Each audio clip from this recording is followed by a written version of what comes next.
Welcome to the Church of the Romanesco Broccoli. Today's sermon is a brief introduction to Franz Kafka.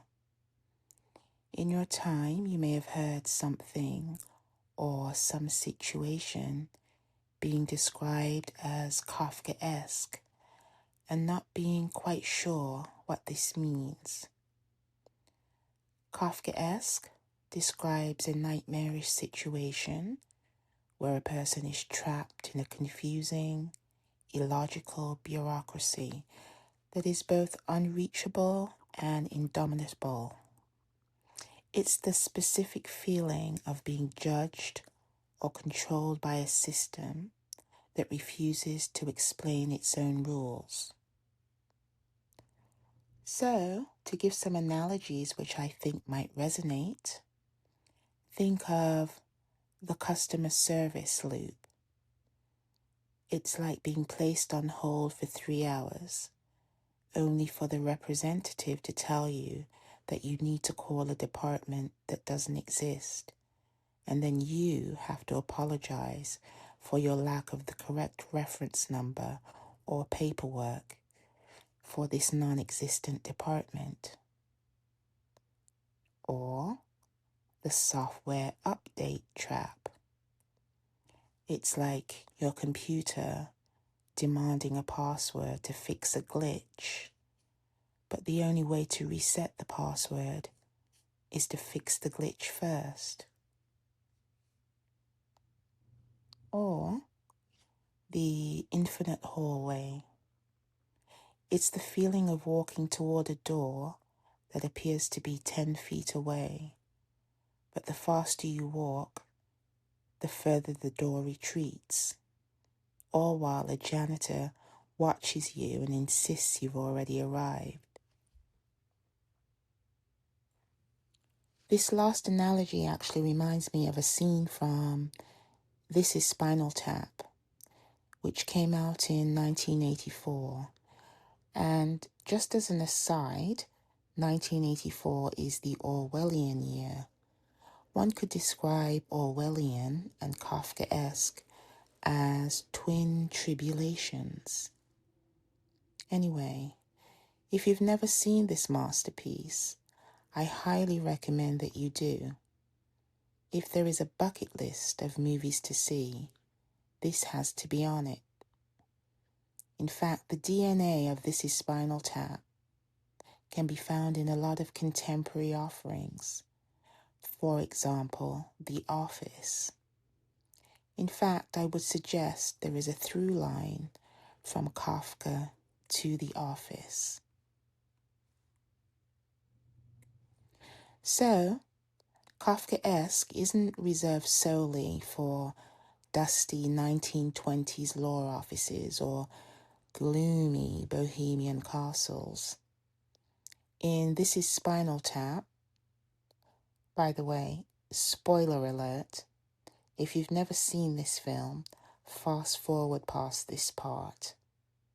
Anyway, there's a legendary scene where the band is decked out in all their rock god finery and they get hopelessly lost in the bowels of a concert venue. They wander through a featureless infinite maze of basement corridors, repeatedly encountering the same indifferent janitor, all the while screaming, "Hello, Cleveland!" into damp concrete walls. This is pure Kafka. It is the absurdity of the high meeting the low. It's the nightmare of a goal that is physically close, but logically unreachable. Kafka himself used to howl with laughter while reading his own stories to his friends, because he understood the cosmic joke that sometimes the labyrinth of life doesn't lead to a stage. It just leads back to the same janitor.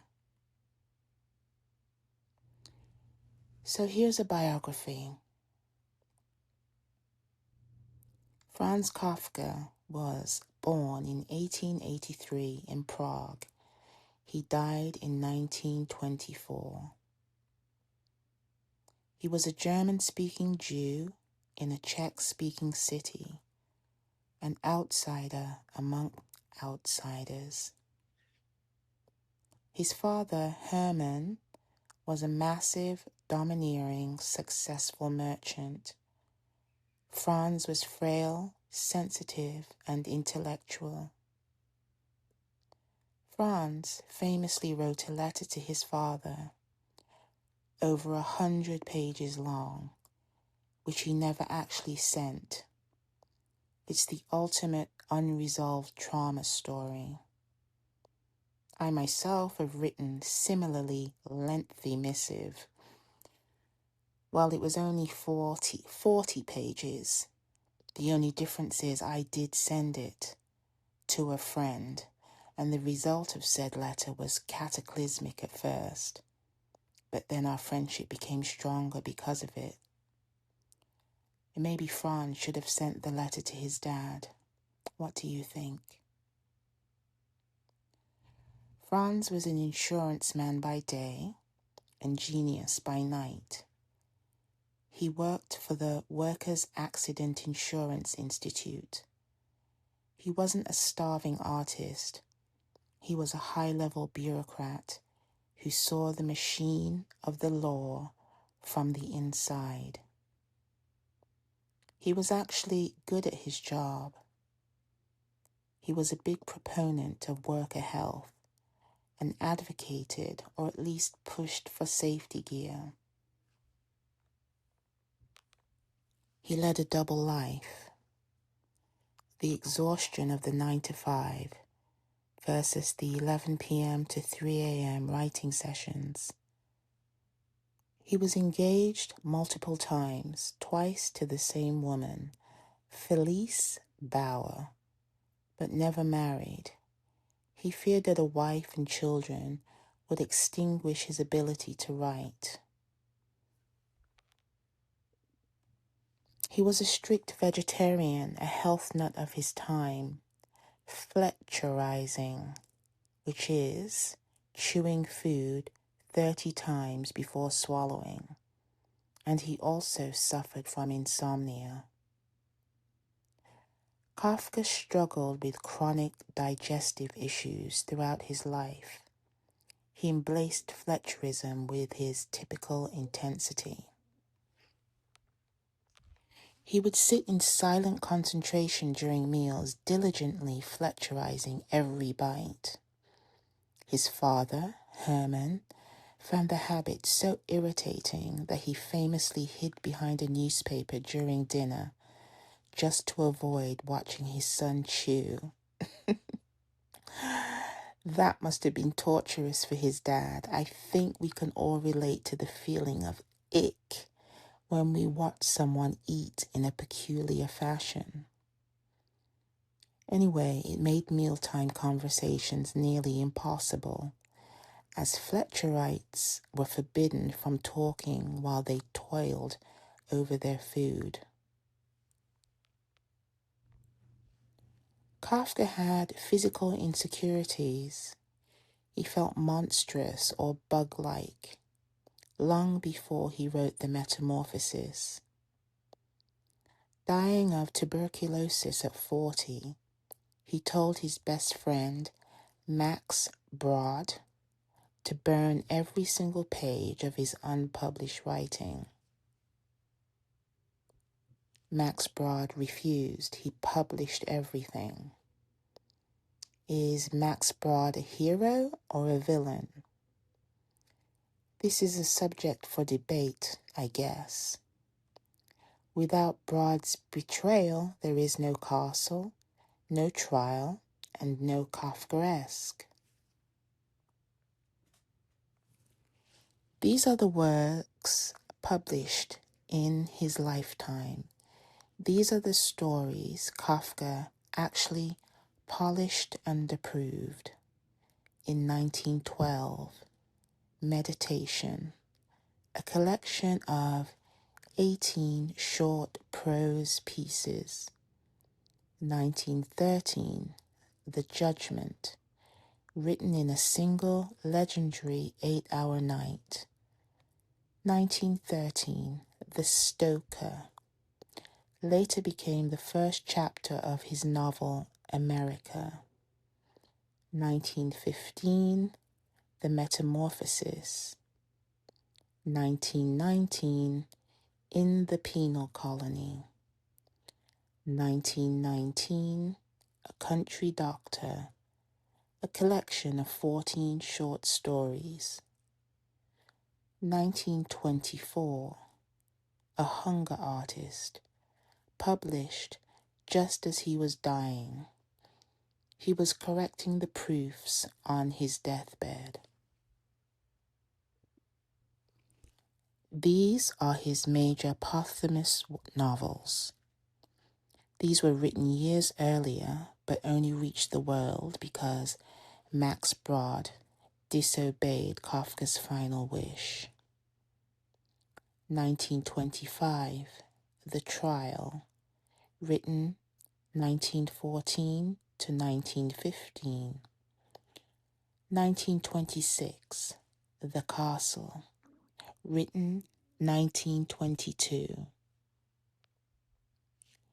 1927, America, also known as The Man Who Disappeared, written 1911 to 1914. And lastly, these are the deep cuts, diaries and letters. In 1931, The Great Wall of China, a collection of remaining short stories and fragments. 1937, Diaries, 1910 to 1923. 1952, Letters to Milena, intimate, anxious, and deeply poetic. 1953, Letter to His Father, written in 1919. 1967, Letters to Felice, over 500 letters to his twice fiancée. And so endeth my sermon on the labyrinthine world of Franz Kafka. Thank you for joining the congregation tonight. If you found sanctuary in these musings, do consider subscribing to my quiet corner of the internet. You can currently find me navigating the bureaucratic snows of the castle, with new chapters uploaded regularly. Listen while you play, while you work, or as you drift into sleep. As you drift off, don't worry about the big picture. Just focus on the smallest fractal of the smallest broccoli. After all, in a world of infinite bureaucracy, the only thing we can truly control is the speed at which we chew. Stay Romanesco.